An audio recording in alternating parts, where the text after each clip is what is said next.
माननीय संसद सदस्यगण, संसद की इस बैठक को संबोधित करते हुए मुझे हार्दिक प्रसन्नता हो रही है। अभी 2 माह पहले हमने संविधान को अपनाने की 75वीं वर्षगांठ मनाए हैं और कुछ दिन पहले ही भारतीय गणतंत्र ने 75 वर्षों की यात्रा भी पूरी की है।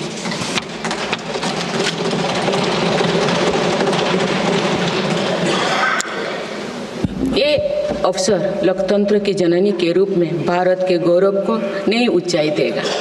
मैं सभी देशवासियों की तरफ से बाबा साहेब आम्बेडकर समेत सभी संविधान निर्माताओं को नमन करती हूँ। माननीय सदस्यगण, इस समय देश में महाकुंभ का ऐतिहासिक पर्व भी चल रहा है। महाकुंभ भारत की सांस्कृतिक परंपरा का, भारत की सामाजिक चेतना का पर्व है। देश और दुनिया से आए करोड़ों श्रद्धालुओं प्रयागराज में पूर्ण स्नान कर चुके हैं। मैं मोनो अमावस्या के दिन हुई हादसे पर अपना दुख व्यक्त करती हूँ। घायलों के शीघ्र स्वस्थ होने की कामना करती हूँ। कुछ दिन पहले ही हमने देश के पूर्व प्रधानमंत्री डॉक्टर मनमोहन सिंह जी को खोए हैं। मनमोहन सिंह जी ने 10 वर्ष तक प्रधानमंत्री के रूप में देश की सेवा की। वे लंबे समय तक संसद के सदस्य भी रहे। मैं मनमोहन सिंह जी को भावभीनी श्रद्धांजलि अर्पित करती हूँ। माननीय सदस्यगण, भारत की विकास यात्रा की इस अमृतकाल को आज मेरी सरकार अभूतपूर्व उपलब्धियों के माध्यम से नई ऊर्जा दे रही है। तीसरे कार्यकाल में 3 गुना तेज गति से काम हो रहा है। आज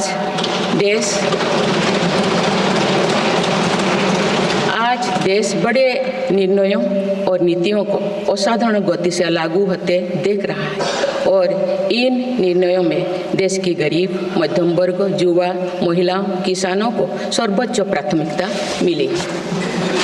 मेरी सरकार ने तीसरे कार्यकाल में सभी के लिए आवास के उद्देश्य की पूर्ति के लिए ठोस कदम उठाए हैं। प्रधानमंत्री आवास योजना का विस्तार करते हुए 3 करोड़ अतिरिक्त परिवारों को नए घर देने का निर्णय लिया गया है। इसके लिए 5,36,000 करोड़ रुपया खर्च किए जाने की योजना है। मेरी सरकार गांव में गरीबों की उनकी आवासीय भूमि का हक देने और वित्तीय समावेशन के लिए प्रतिबद्ध है। इस दिशा में स्वामित्व योजना के अंतर्गत अब तक 2 करोड़ 25 लाख स्वामित्व कार्ड जारी किए गए। इनमें से करीब 70 लाख स्वामित्व कार्ड पिछले 6 महीने से जारी किए। पीएम किसान सम्मान निधि के तहत करोड़ों किसानों को पिछले महीने में 41,000 करोड़ रुपया की राशि का भुगतान हुआ है। जनजातीय समाज के 5 करोड़ लोगों के लिए धरती व जनजातीय ग्राम उत्कर्ष अभियान प्रारंभ हुआ है। इसके लिए 80,000 करोड़ रुपये का प्रावधान किया गया है। आयुष्मान भारत योजना के अंतर्गत 70 वर्षों और उससे अधिक उम्र के 6 करोड़ वरिष्ठ नागरिकों को स्वास्थ्य बीमा देने का फैसला हुआ है। इन्हें हर वर्ष 5 लाख रुपये का हेल्थ कवर मिलेगा।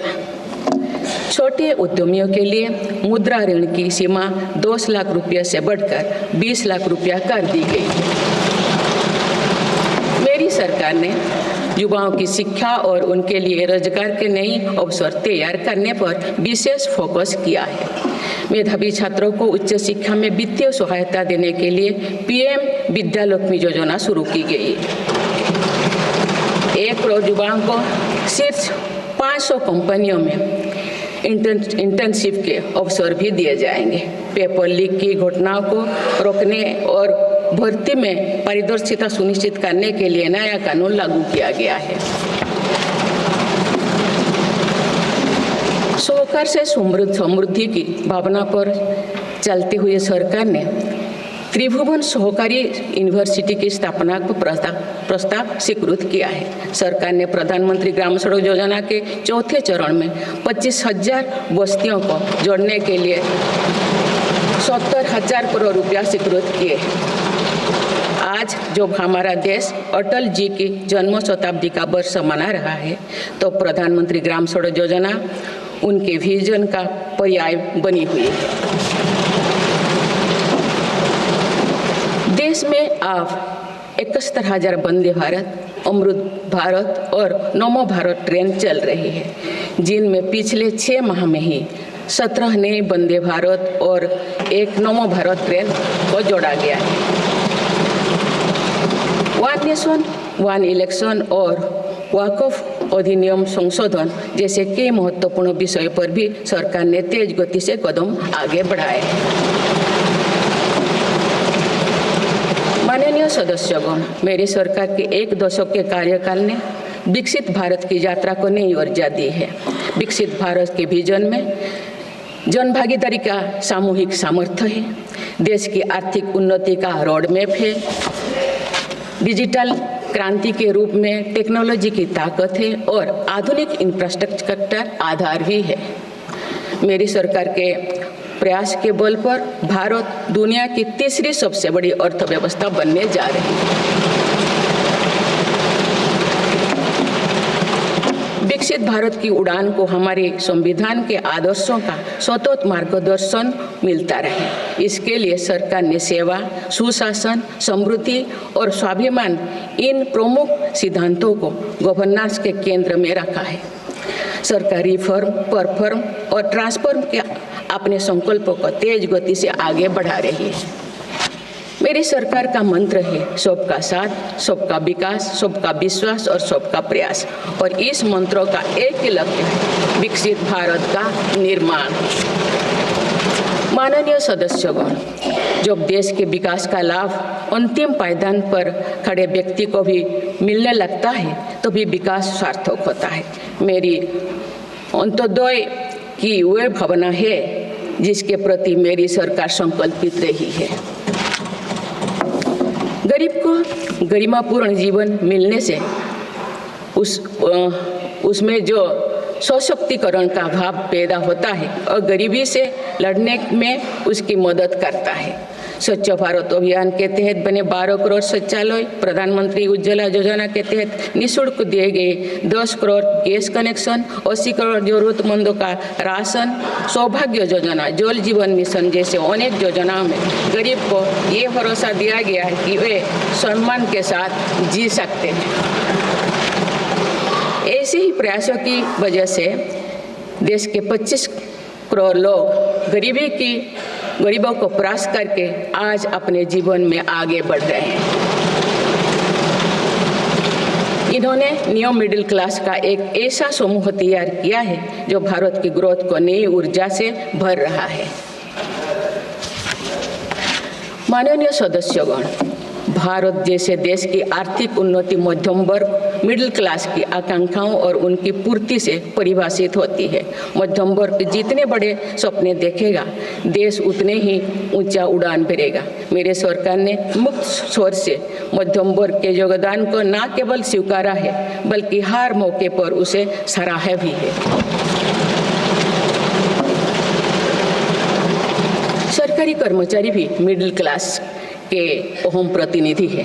हाल ही में मेरी सरकार ने सरकारी कर्मचारियों के कल्याण के लिए 8वें वेतन आयोग के गठन का निर्णय लिया है।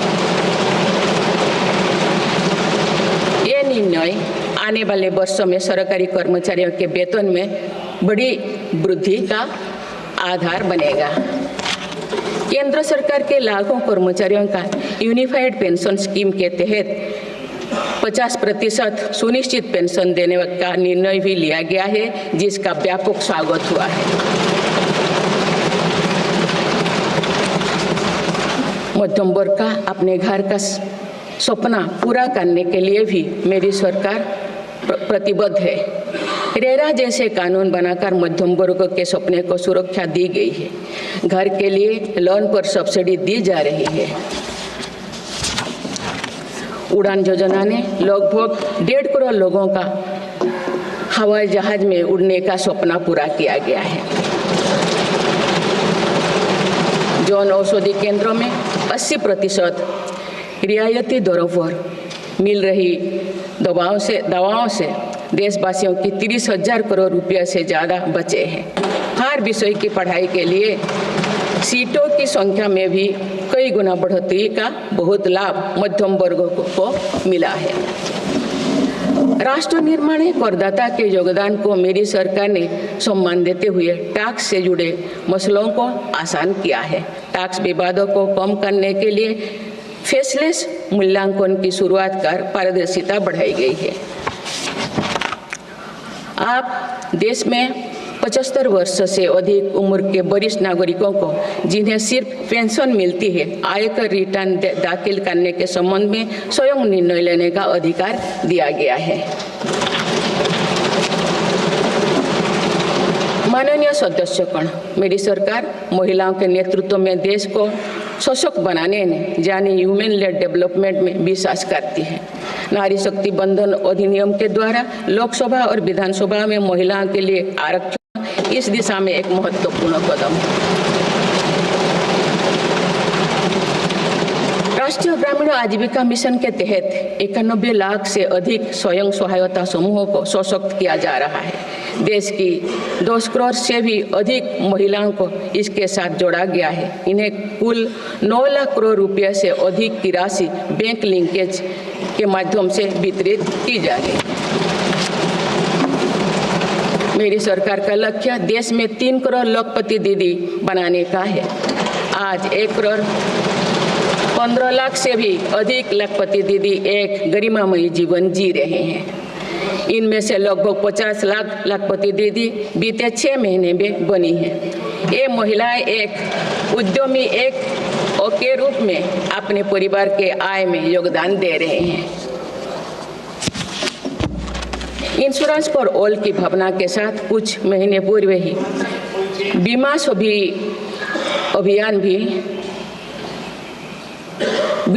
अभियान भी शुरू किया गया है। हमारे बैंकिंग और डिजी पेमेंट्स सखियां दूर दराज के इलाकों में लोगों को वित्तीय व्यवस्था से जुड़ने में महत्वपूर्ण भूमिका निभा रहे हैं। कृषि सखियां नेचुरल फार्मिंग के बढ़ावा दे रही हैं और पशु सखियां के माध्यम से हमारा पशुधन मजबूत हो रहे हैं। ड्रोन दीदी योजना महिलाओं के आर्थिक और तकनीकी सशक्तिकरण का माध्यम बने हैं। ये इस संसद के लिए गौरव का विषय है कि बड़ी संख्या में भारत की बेटियां लड़ाकू विमान उड़ा रही हैं, पुलिस में भर्ती हो रही हैं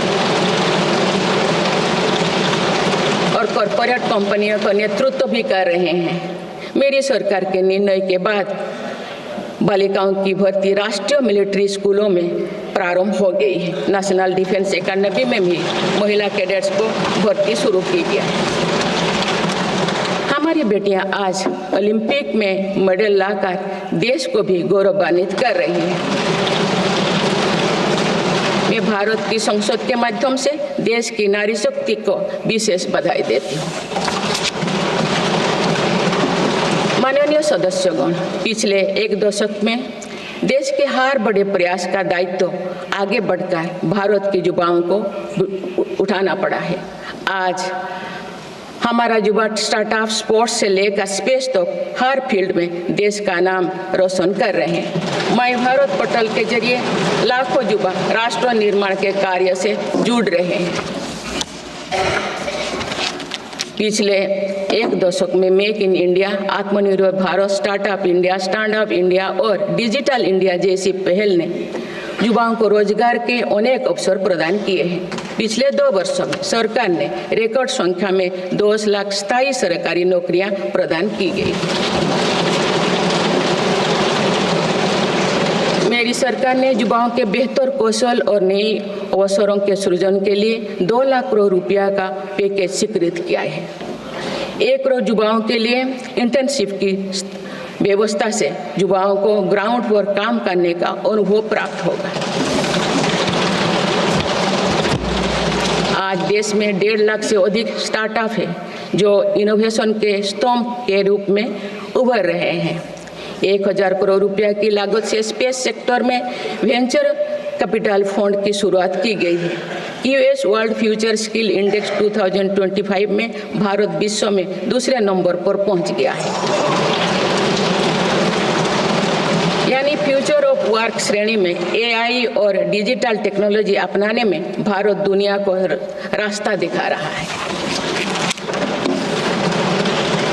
ग्लोबल इनोवेशन इंडेक्स में भी भारत की रैंकिंग 76 से सुधरकर 39 हो गए हैं।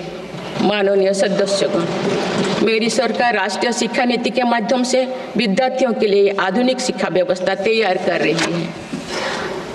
कोई भी शिक्षा से वंचित ना रहे, इसीलिए मातृभाषा में शिक्षा के अवसर दिए जा रहे हैं।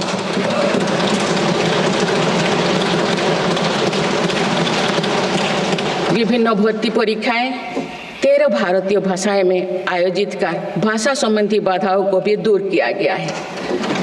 बच्चों में इनोवेशन को बढ़ावा देने के लिए 10,000 से अधिक स्कूलों में अटल टिंकरिंग लैब्स खोली गई है। ईज ऑफ डूइंग रिसर्च के लिए हाल ही में one nation one subscription scheme लागू कर दिया है। इससे अंतर्राष्ट्रीय शोध की सामग्री निःशुल्क उपलब्ध हो सकेगी। पिछले एक दशक में उच्च शिक्षण संस्थानों की संख्या बढ़ी है। इनकी गुणवत्ता में भी व्यापक सुधार हुआ है। यूएस विश्व यूनिवर्सिटी एशिया रैंकिंग में हमारे 163 विश्वविद्यालय शामिल हुए हैं। नालंदा विश्वविद्यालय के नए कैंपस का शुभारंभ कर शिक्षा में भारत का पुराना गौरव वापस लाया गया है। वो दिन भी दूर नहीं जो भारत में निर्मित गगनयान में एक भारतीय नागरिक अंतरिक्ष में जाएगा।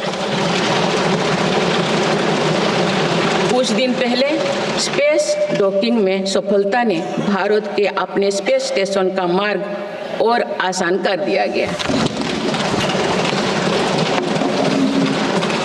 कुछ दिन पहले इसरो ने अपना 100वां लॉन्च करते हुए सैटेलाइट के सफलतापूर्वक स्थापित किए।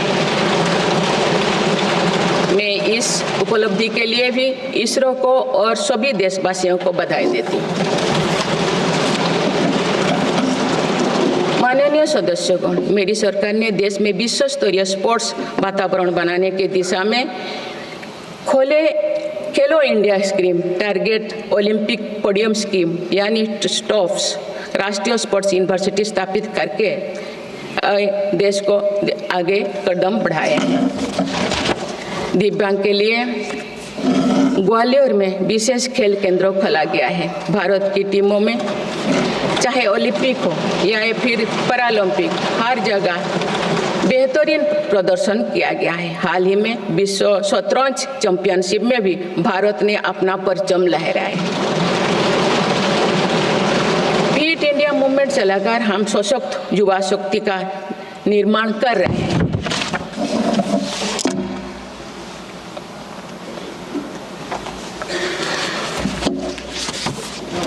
माननीय सदस्यगण, विकसित भारत के निर्माण में किसान, जवान और विज्ञान के साथ ही अनुसंधान का बहुत बड़ा महत्व है। हमारा लक्ष्य भारत को ग्लोबल इनोवेशन पावर हाउस बनाना है। देश के शिक्षण संस्थानों में अनुसंधान को बढ़ावा देने के लिए 50,000 करोड़ रुपया की लागत से अनुसंधान नेशनल रिसर्च फाउंडेशन स्थापित किया गया है। 10,000 करोड़ रुपया के लागत से विज्ञान धारा योजना के तहत विज्ञान एवं प्रौद्योगिकी में इनोवेशन को बढ़ावा दिया जा रहा है। आर्टिफिशियल इंटेलिजेंस के क्षेत्र में भारत के योगदान को आगे बढ़ाते हुए इंडिया एआई मिशन प्रारंभ किया गया है। राष्ट्रीय क्वांटम मिशन से भारत इस फ्रंटियर टेक्नोलॉजी में दुनिया के अग्रणी देशों की पंक्ति में स्थान बना सकेगा। मेरी सरकार देश में बायो मैन्युफैक्चरिंग को बढ़ावा देने के उद्देश्य से बायो ई-ट्री पॉलिसी लाई है। ये पॉलिसी भविष्य की औद्योगिक क्रांति का सूत्रधार होगा।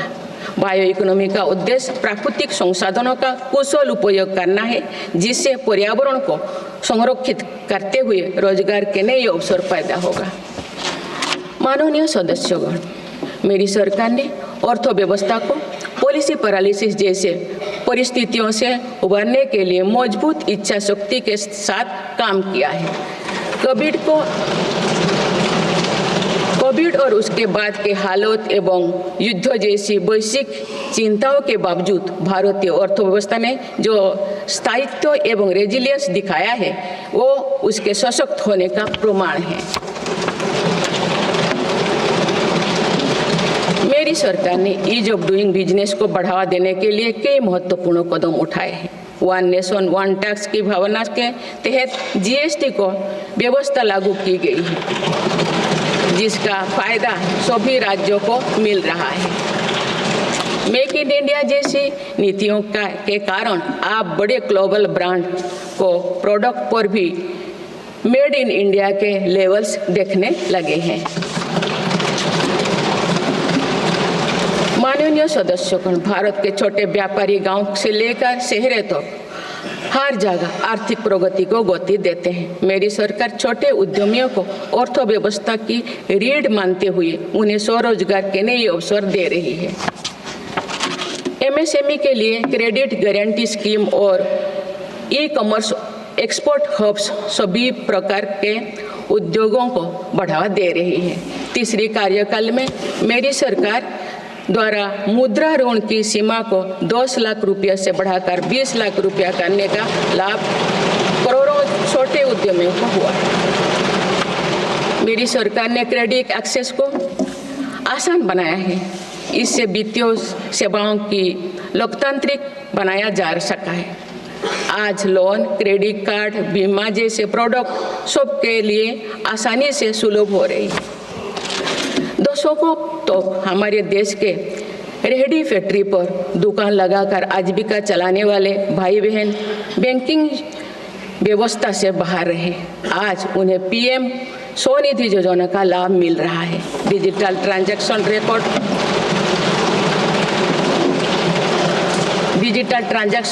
रिकॉर्ड के आधार पर उनको बिजनेस बढ़ाने के लिए और लोन मिलता है।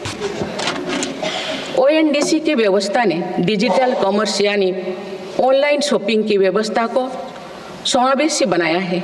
आज देश में छोटे बिजनेस को भी आगे बढ़ाने का समान अवसर मिल रहा है। माननीय सदस्यगण, मेरी सरकार ने 10 वर्षों में प्रगति के जो नए अध्याय लिखे हैं उनमें से एक स्वर्णिम सोपान भारत को डिजिटल क्रांति का भी है। आज भारत टेक्नोलॉजी के फील्ड में एक प्रमुख ग्लोबल प्लेयर के रूप में अपनी उपस्थिति दर्ज करवा रहा है। दुनिया के बड़े देशों के साथ ही भारत में 5G सर्विसेज की शुरुआत इसका एक बड़ा उदाहरण है। भारत की यूपीआई टेक्नोलॉजी की सफलता से दुनिया के कई विकसित देश भी प्रभावित हैं। आज 50% से ज़्यादा real time digital transaction Bharat में हो रहा है। मेरी सरकार ने डिजिटल टेक्नोलॉजी को सामाजिक न्याय और समानता के एक टूल के तौर पर इस्तेमाल किया है। डिजिटल पेमेंट कुछ लोगों या कुछ वर्गों तक सीमित नहीं है। भारत में छोटे से छोटा दुकानदार भी इस सुविधा का लाभ उठा रहे हैं। गांव में भी बैंकिंग सेवाएं और यूपीआई जैसे वर्ल्ड क्लास टेक्नोलॉजी उपलब्ध है। भारत में पिछले 10 साल में बने 5 लाख से ज़्यादा कॉमन सर्विस सेंटर्स सरकार की दर्जनों सुविधाएं ऑनलाइन उपलब्ध कराई जा रही हैं। मेरी सरकार ने लोगों के जीवन पर सरकार का प्रभाव कम करने के लिए ई गवर्नेंस को महत्व दिया है। डिजी लॉकर्स की व्यवस्था ने लोगों को कभी भी कहीं भी अपने महत्वपूर्ण डॉक्यूमेंट्स पाने और दिखाने की सुविधा दी गई। तेजी से डिजिटाइज होते हमारे समाज में आज राष्ट्रीय सुरक्षा से जुड़ा एक और महत्वपूर्ण विषय साइबर सिक्योरिटी है। डिजिटल फ्रॉड, साइबर क्राइम और डीप फेक जैसे टेक्नोलॉजी सामाजिक, आर्थिक और राष्ट्रीय सुरक्षा के लिए चुनौती भी बनी है। इन साइबर क्राइम को नियंत्रित करने के लिए कई कदम उठाए गए हैं। साइबर सुरक्षा के क्षेत्र में भी युवाओं के लिए रोजगार की संभावनाएं हैं। मेरी सरकार साइबर सिक्योरिटी में दक्षता सुनिश्चित करने दिशा में निरंतर कार्यरत है। इसके फलस्वरूप भारत ने ग्लोबल साइबर सिक्योरिटी इंडेक्स में Tier 1 स्टेटस प्राप्त कर लिया है।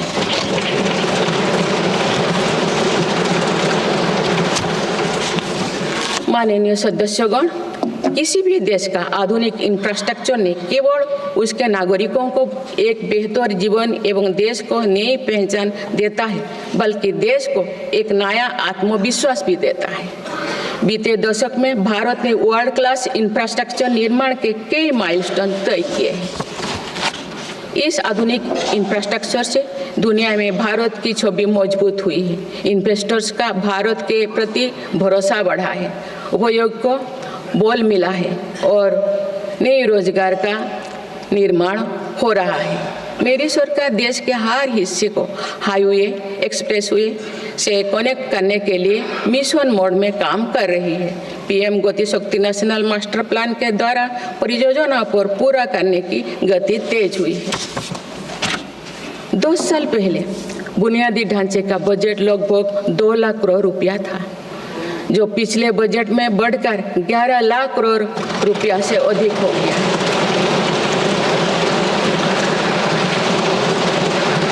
पिछले एक दशक के काम को आगे ले जाते हुए पिछले 6 महीने में मेरी सरकार ने भविष्य के इंफ्रास्ट्रक्चर में रिकॉर्ड निवेश किया है। वाडवोन में भारत के पहले डीप वाटर मेगा पोर्ट की आधारशिला रखी गई है। 76,000 करोड़ की लागत से बनने वाला ये पोर्ट विश्व के शीर्ष 10 पोर्ट में से एक। मुझे बताते हुए खुशी हो रही है कि उधमपुर श्रीनगर बारामूला रेल लिंक परियोजना पूरी हो गई है और अब देश कश्मीर से कन्याकुमारी तक रेलवे लाइन से जुड़ जाएगा। इस महत्वाकांक्षी परियोजना के तहत चेनाब ब्रिज का निर्माण हुआ है, जो विश्व का सबसे ऊंचा रेल ब्रिज है। साथ ही आंधी ब्रिज देश का पहला रेल केबल ब्रिज बना है। सिंकुन ला सुरंग पर काम भी सफलतापूर्वक आगे बढ़ रहा है। निकट भविष्य में पूरी होने पर यह विश्व की सबसे ऊंचा सुरंग होगा। इससे लद्दाख और हिमाचल प्रदेश के बीच 12मासी संपर्क बना रहेगा।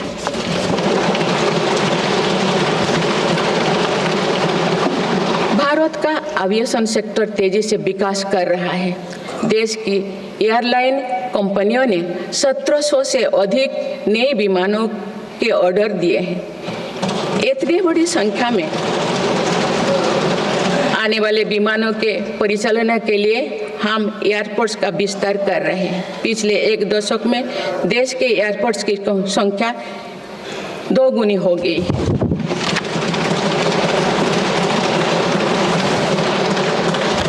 माननीय सदस्यगण, विकसित भारत को गति देने के लिए हमारे शहरों को फ्यूचर रेडी बनाना आवश्यक है। इस दिशा में मेरी सरकार ने शहरी सुविधाओं का आधुनिकीकरण कर उन्हें एनर्जी एफिशिएंट बनाने पर जोर दिया है। साथ ही नई शहर के विकास के भी नींव रखी जा रही है।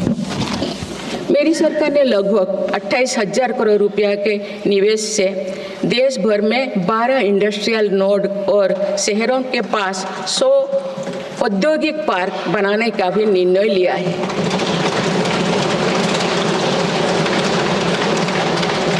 शहरी यातायात को सुगम बनाने के कार्य लगातार जारी है। दिल्ली, पुणे, ठाणे और बेंगलुरु में मेट्रो प्रोजेक्ट्स और अहमदाबाद भुज रूट पर शुरू हुई नमो भारत रैपिड रेल सर्विसेज विकसित भारत के शहरों का स्वरूप है।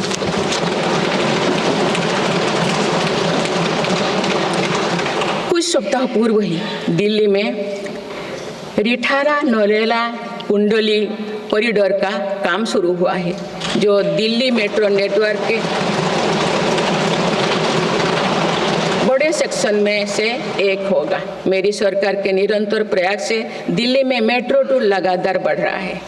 2014 में दिल्ली एनसीआर में मेट्रो का कुल नेटवर्क 200 किलोमीटर से भी कम था। अब ये बढ़कर दुगुना से भी ज़्यादा हो गया।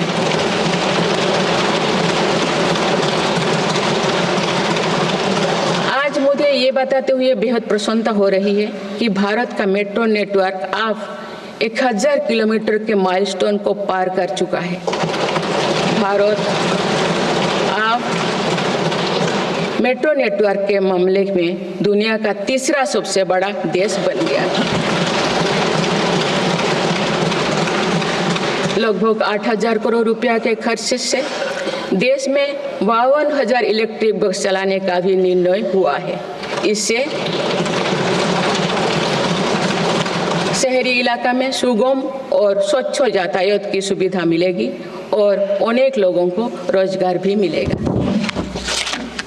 आसान कनेक्टिविटी और अर्बन टूरिज्म को बढ़ावा देने के लिए देश में 15 रोपवे प्रोजेक्ट्स की योजना पर भी काम हो रहा है। माननीय सदस्यगण, मेरी सरकार बहुआयामी एवं समरस सर्वस्पर्शी विकास की नीतियों पर काम करती आई है। इसीलिए मेरी सरकार ने जितना बल फिजिकल इंफ्रास्ट्रक्चर पर दिया है, उतने ही सौगुन प्रयास सोशल इंफ्रास्ट्रक्चर क्रांति के लिए भी किए हैं। समाज के हर वर्ग तक सस्ती, सुलभ और गुणवत्तापूर्ण स्वास्थ्य सेवाएं पहुंचे, ये मेरी सरकार की प्राथमिकता है।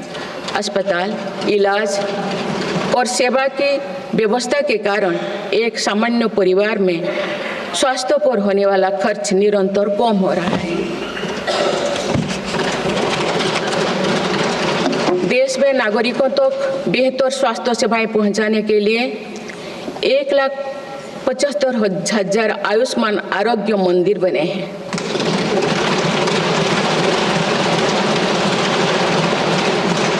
देश में कैंसर मरीजों की बढ़ती संख्या और इलाज में होने वाले खर्च को देखते हुए अनेक कैंसर दवाओं को कस्टम ड्यूटी में से मुक्त कर दिया गया है।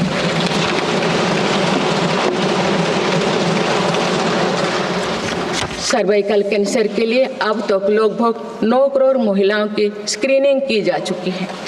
मेरी सरकार के प्रयास से दिमागी बुखार से लड़ने में देश को काफ़ी सफलता मिली है। इससे होने वाले मृत्यु दर अब घटकर 6% रह गए। राष्ट्रीय टीबी उन्मूलन कार्यक्रम के अंतर्गत टीबी के मरीजों की संख्या भी घटी है। मेरी सभी देशवासियों और माननीय सांसदों से आग्रह है कि हम सब मिलकर टीबी मुक्त भारत के अभियान को सफल बनाने में अपना योगदान दें। भारत में मातृ मृत्यु दर और शिशु मृत्यु दर में भी व्यापक सुधार हुआ है। गर्भवती महिलाओं और बच्चों के टीकाकरण कार्यक्रम की सही ट्रैकिंग रखने के लिए यूइन पोर्टल लॉन्च किया गया है। इस पोर्टल पर अब तक लगभग 30 करोड़ वैक्सीन खुराक दर्ज हो चुका है। टेलीमेडिसिन के माध्यम से 30 करोड़ से अधिक टेली कंसल्टेशन से नागरिकों को स्वास्थ्य लाभ मिला है। सरकार अगले 5 सालों में देश के मेडिकल कॉलेजों में 75,000 नई सीटों के सृजन के लिए भी काम कर रही है। सरकार हेल्थ इंफ्रास्ट्रक्चर और मेडिकल इक्विपमेंट मैन्युफैक्चरिंग को बढ़ावा दे रही है। देश में नई बल्क ड्रग और मेडिकल डिवाइसेस के पार्क भी बनाया जा रहा है। हमने रोजगार के अनेक नए अवसर उपलब्ध हो रहा है। माननीय सदस्यगण, भारत में आधुनिक और आत्मनिर्भर कृषि व्यवस्था हमारा लक्ष्य है। मेरी सरकार किसानों को फसलों का उचित दाम दिलाने और उनकी आय बढ़ाने के लिए समर्पित भाव से काम कर रही है।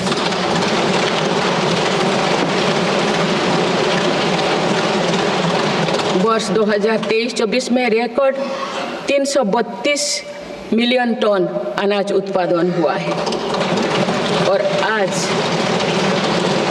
आज भारत विश्व का सबसे बड़ा दूध, दाल और मसालों का उत्पादक है। सरकार ने और रबी फसलों के MSP में निरंतर बढ़ोतरी की है। पिछले 10 दशक में धान, गेहूं, दलहन, तिलहन और मोटे अनाज की खरीद पर 3 गुना ज्यादा राशि खर्च की गई है।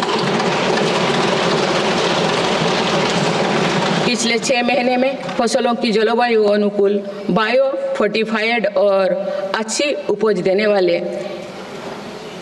109 उन्नत प्रजातियां किसानों को सौंपी गई है। देश में कृषि इंफ्रास्ट्रक्चर को सुदृढ़ करने के लिए सरकार ने कृषि इंफ्रास्ट्रक्चर फंड योजना के दायरे का विस्तार किया है। इससे ग्रामीण क्षेत्र में रोजगार को और बढ़ावा मिलेगा।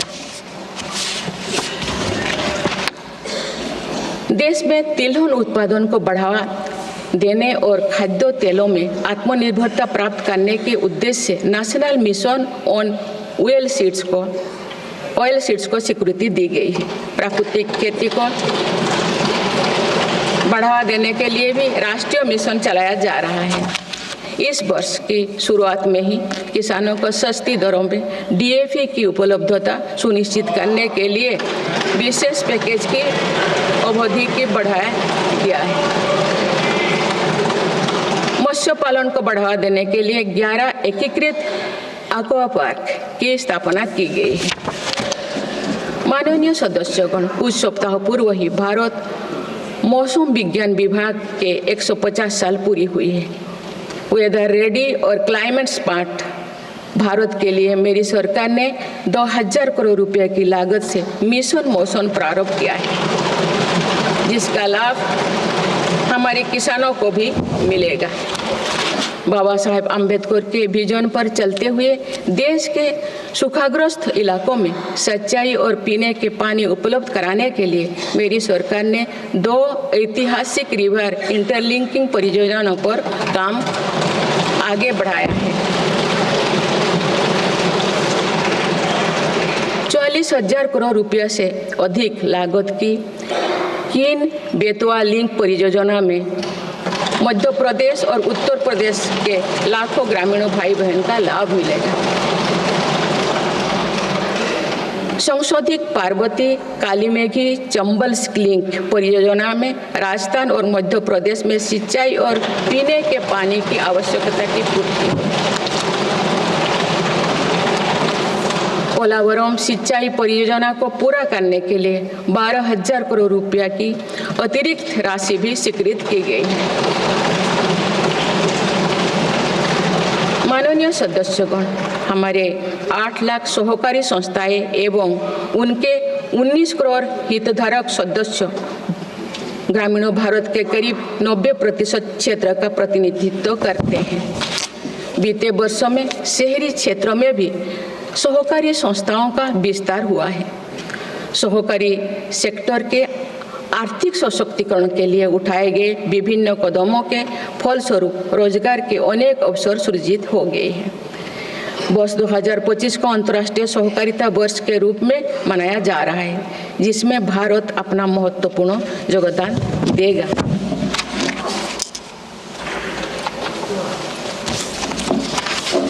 माननीय सदस्यगण, हम जब राष्ट्र के विकास और उपलब्धियों की चर्चा करते हैं तो वास्तव में हम राष्ट्र के नागरिकों की क्षमता एवं उपलब्धियों का ही उल्लेख कर रहे होते हैं।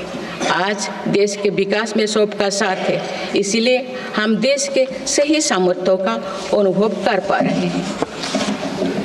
मेरी सरकार के प्रयासों का सबसे अधिक लाभ देश के दलित, वंचित और आदिवासी समाज को मिल रहा है।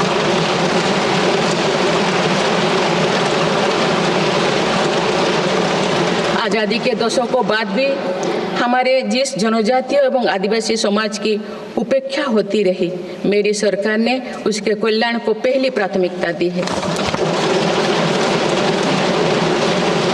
धरती आबा जनजातीय ग्राम उत्कर्ष अभियान और PM जनमन योजना इसका प्रत्यक्ष उदाहरण है।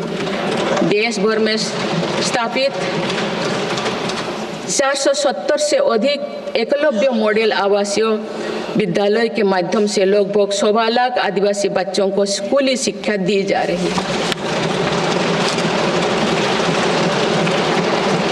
पिछले 10 वर्ष में आदिवासी बहुल इलाकों में 30 नए मेडिकल कॉलेज खोले गए हैं। विशेष राष्ट्रीय मिशन चलाकर आदिवासी समुदाय की सिकल सेल से जुड़े स्वास्थ्य सेवाओं पर भी ध्यान दिया जा रहा है। इस मिशन के अंतर्गत लगभग 5 करोड़ व्यक्तियों की स्क्रीनिंग की जा चुकी है। जनजातीय विरासत को सहेजने के लिए भी मेरी सरकार ने अनेक कदम उठाए हैं। इस वर्ष भगवान बिरसा मुंडा की 150वीं जयंती का पर्व पूरे देश में जनजातीय गौरव वर्ष के रूप में मनाया जा रहा है।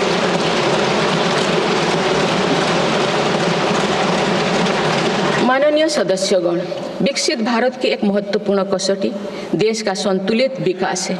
किसी क्षेत्रों में ये भावना नहीं होनी चाहिए कि वे विकास में पीछे छूट गए हैं। मेरी सरकार ने नॉर्थ ईस्ट के लोगों की इन्हीं भावनाओं को समझा, उनके दिल से दूरियों का भाव समाप्त किया।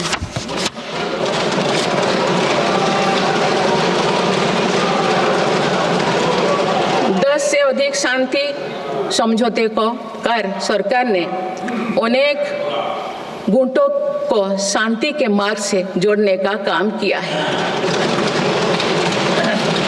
पूरा देश नॉर्थ ईस्ट के 8 राज्यों की संभावनाओं को देख सके, इस दिशा में पहले अष्टलोक महोत्सव का आयोजन किया गया है।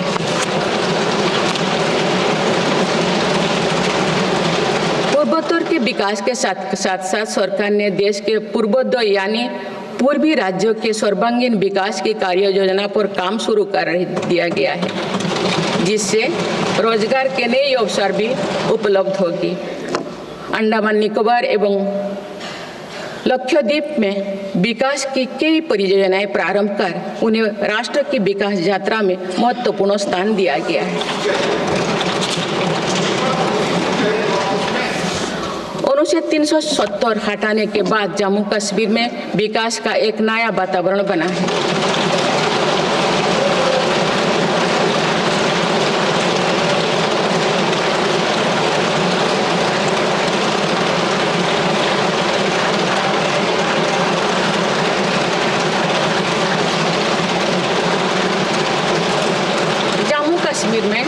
लोकसभा चुनाव एवं विधानसभा चुनाव अत्यंत शांतिपूर्ण माहौल में संपन्न हुए। जम्मू कश्मीर के लोग इसके लिए बधाई के पात्र हैं। माननीय सदस्यगण, राष्ट्र या समाज की सफलता समावेशी एवं सर्वस्पर्शी तभी होती है जब वो सिद्धांतों से प्रेरित हो। इसलिए मेरी सरकार ने उन मौलिक सिद्धांतों को हमेशा अपने कार्यनीति के केंद्र में रखा, जिनका निर्देश हमारे संविधान ने दिया है।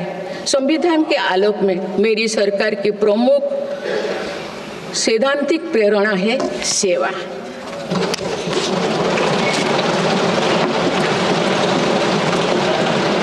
मेरी सरकार मानती है कि 140 करोड़ देशवासियों की सेवा ही सरकार का प्रमुख कर्तव्य है। इस दिशा में सरकार पूरी संवेदनशीलता से काम कर रही है। समाज के पिछड़े वर्ग और सफाई कर्मचारियों को आसान लोन मुहैया कराने के लिए पीएम सूरज योजना का विस्तार किया गया है। सरकारी योजनाओं का लाभ दिव्यांगजनों तक पहुंचाने के लिए 1 करोड़ से अधिक दिव्यांग पहचान पत्र जारी किए गए हैं।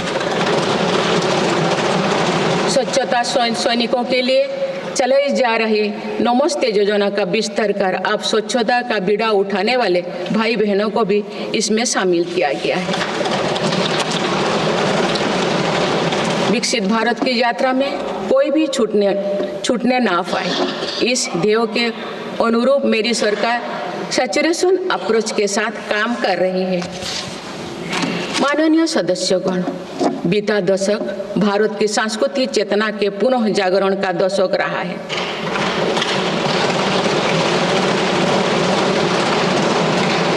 हम अपनी विरासत पर गर्व और विकास के प्रति समर्पण के साथ ऐसा भविष्य गढ़ रहे हैं जहां संस्कृति और प्रगति साथ साथ आगे बढ़े। इस वर्ष हम डॉक्टर श्यामा प्रसाद मुखर्जी की 125वीं जयंती मनाए हैं।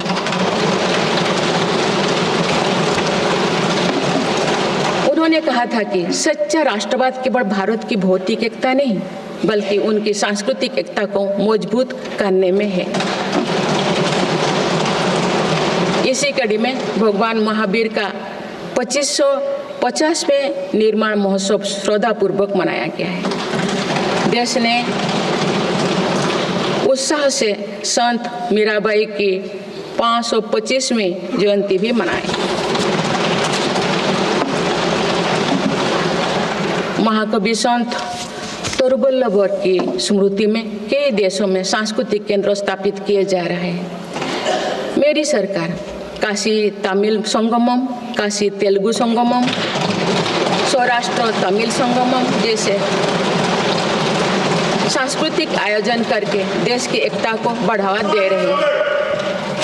माननीय सदस्यगण, हमारी पांडुलिपियां यहाँ हमारी धरोहर है। इनमें विशाल ज्ञान समाहित है जिसका मानव जाति के लाभ के लिए अध्ययन, शोध और उपयोग करने की आवश्यकता है। उन्होंने प्रौद्योगिकी का उपयोग करके पांडुलिपियों के डिजिटाइजेशन और संरक्षण का कार्य मिशन मोड पर प्रारंभ किया जा रहा है। देश की विरासत का एक महत्वपूर्ण स्तंभ हमारी समृद्ध भाषा संस्कृति है। मुझे खुशी है कि सरकार ने आसामी, मराठी, पाली, प्राकृत और बांग्ला भाषाओं को क्लासिकल लैंग्वेज का दर्जा दिया है।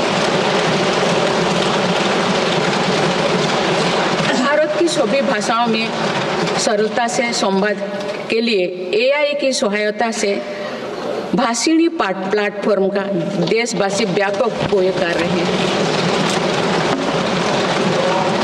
माननीय सदस्यगण, मेरी सरकार के प्रयासों से आज विश्व के सांस्कृतिक मंच पर भारत ने ग्लोबल लीडर की पहचान बनाई है।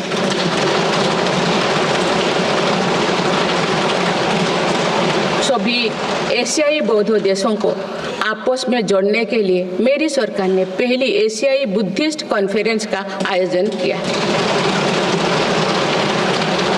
पिछले वर्ष वर्ल्ड हेरिटेज कमेटी की बैठक का आयोजन भी भारत में हुआ जिसमें 140 देशों ने भाग लिया। अंतर्राष्ट्रीय योग दिवस के माध्यम से पूरा विश्व आज भारत की योग परंपरा को अंगीकार कर रहा है। माननीय सदस्यगण, प्रगति की भव्य इमारत को नई बुलंदियों तक ले जाने के लिए मजबूत स्तंभों की जरूरत होती है। भारत के विकास के लिए मेरी सरकार ने रिफॉर्म, परफॉर्म और ट्रांसफॉर्म के ऐसे ही 3 मजबूत स्तंभ बनाए हैं। आज ये सब पूरी दुनिया में भारत के नए गवर्नेंस मॉडल का पर्याय बन गए हैं। सरकार ने संविधान के लागू होने से पहले बने कानूनों की विस्तृत समीक्षा की है। कई कानूनों को निरस्त या संशोधन किया जा रहा है ताकि पूरा तंत्र वर्तमान सामाजिक और आर्थिक चुनौतियों का सामना कर सके। सरकार अब तक 1500 से अधिक पुराने और आवश्यक कानूनों को निरस्त कर चुके हैं। गुलामी के कानूनों को हटाकर दंड संहिता के स्थान पर न्याय संहिता लागू की गई है। जन विश्वास और जन भागीदारी के साथ मेरी सरकार जनता का जीवन सुगम बनाने पर कार्य कर रही है। विवादों को निपटाने के लिए विवाद से विश्वास की पहल की गई है। इसी भावना के साथ सरकार ने 40,000 से अधिक नियमों का कम या सरल किया है और 3500 प्रावधानों को अपराध मुक्त किया है।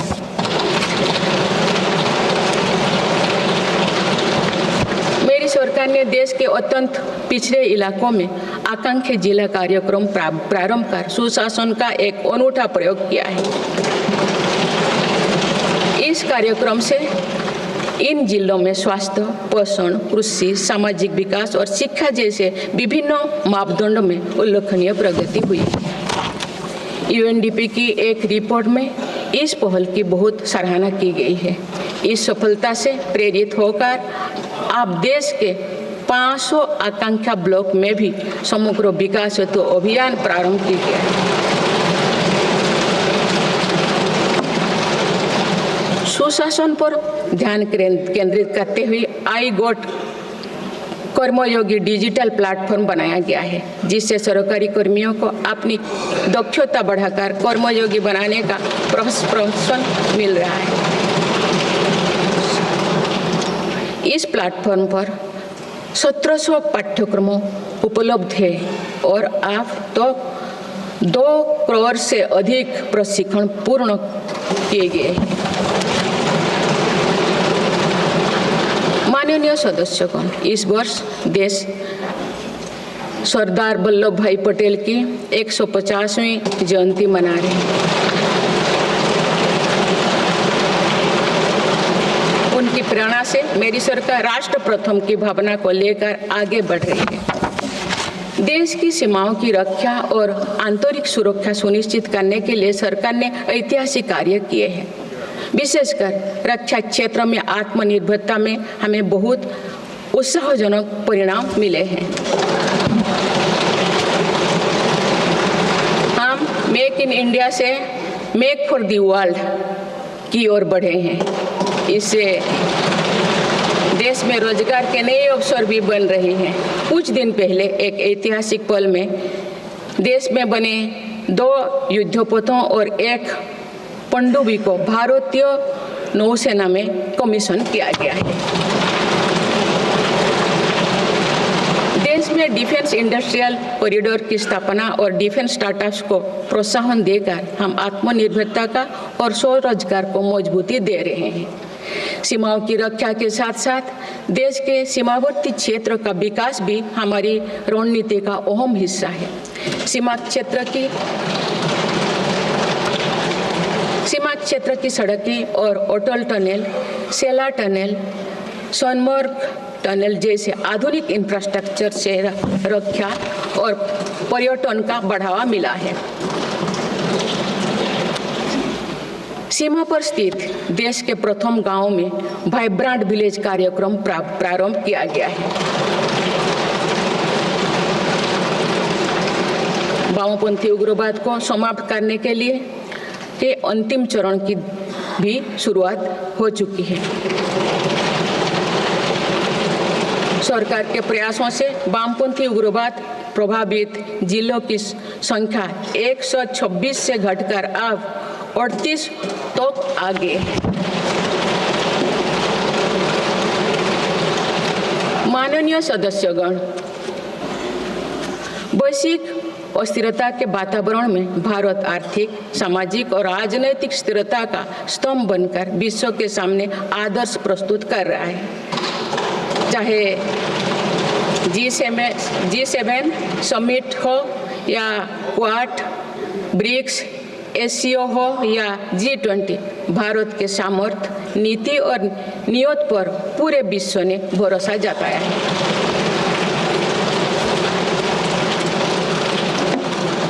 बड़े से बड़े वैश्विक मंच पर भी भारत अपने हितों को मजबूत के साथ आगे रखता है। G20 का सफल आयोजन और दिल्ली डिक्लेरेशन इसका उदाहरण है। तीसरी global south summit, Bharat Asian summit और भारत करिकम समिट में हमने ग्लोबल साउथ से जुड़े विषयों को अभिव्यक्ति दी। हमने समिट ऑफ द फ्यूचर में भारत का विजन ऑफ फ्यूचर रखा है। इसी माह में मेरी सरकार द्वारा भुवनेश्वर में प्रवासी भारतीय दिवस का आयोजन किया गया। प्रवासी भाई बहनों के सुविधा सहूलियत हमारी प्राथमिकता है। इसीलिए 6 नए दूतावास और 4 नए वाणिज्यिक दूतावास खोलने का निर्णय लिया गया है। विश्व बंधु की छवि मजबूत करते हुए विश्व में कोई आपदाग्रस्त इलाकों में भारत ने तुरंत सहायता भरा हाथ बढ़ाया। भारत के नए देशों के साथ अपना डिजिटल पब्लिक इंफ्रास्ट्रक्चर साझा किया है और जन औषधि केंद्रों स्थापित कर दिए। माननीय सदस्यगण, मेरी सरकार वर्तमान के साथ ही आगे वाली पीढ़ियों को ध्यान में रखते हुए भी निर्णय ले रही है। हम देश को ग्रीन फ्यूचर, ग्रीन जॉब्स की तरफ ले जा रहे हैं। 2030 तक 500 gigawatt non fossil fuel energy क्षमता के लक्ष्यों को प्राप्त करने की दिशा में बीते 6 महीने में कई बड़े फैसले लिए गए हैं। पीएम सूर्यघर मुफ्त बिजली योजना के अंतर्गत 75,000 करोड़ रुपया की लागत से रूफटॉप सोलर सिस्टम स्थापित किए जा रहे हैं। अभी तक 7.5 लाख घरों में रूफटॉप सोलर की स्थापना की जा चुकी है। इससे रोजगार के अवसर भी बढ़ी है। राष्ट्रीय ग्रीन हाइड्रोजन मिशन के तहत 8 लाख करोड़ रुपये का निवेश और 6 लाख से अधिक रोजगार का सृजन होगा। हम परमाणु ऊर्जा का विस्तार करने पर भी तेजी से काम कर रहे हैं। मेरी सरकार वाहन स्क्रैपिंग पॉलिसी लाई है ताकि पुराने वाहनों का वैज्ञानिक तकनीकी से निपटारा हो और इससे भी रोजगार के नए अवसर सृजित हो। इसी क्रम में विश्व पर्यावरण दिवस 2024 पर एक पेड़ मां के नाम अभियान प्रारंभ किया गया।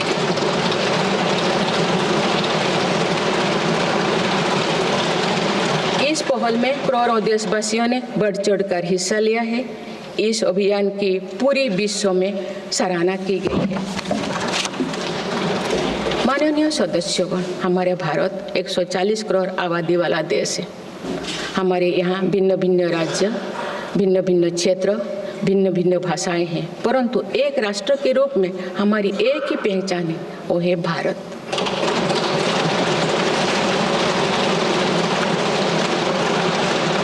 हमारा एक ही संकल्प है, एक ही लक्ष्य है, विकसित भारत।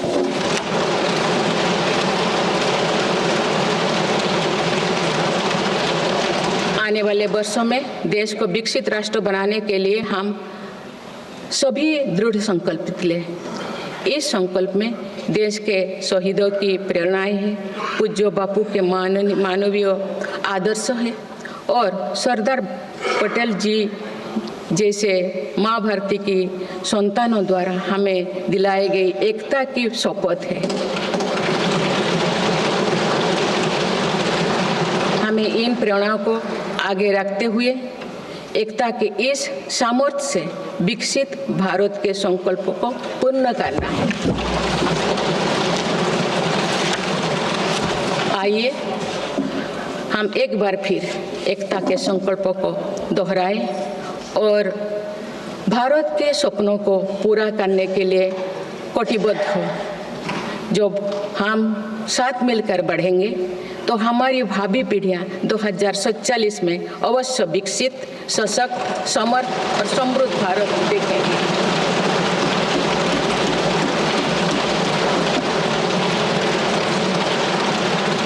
आप सभी को बहुत बहुत शुभकामनाएं। धन्यवाद। जय हिंद, जय भारत।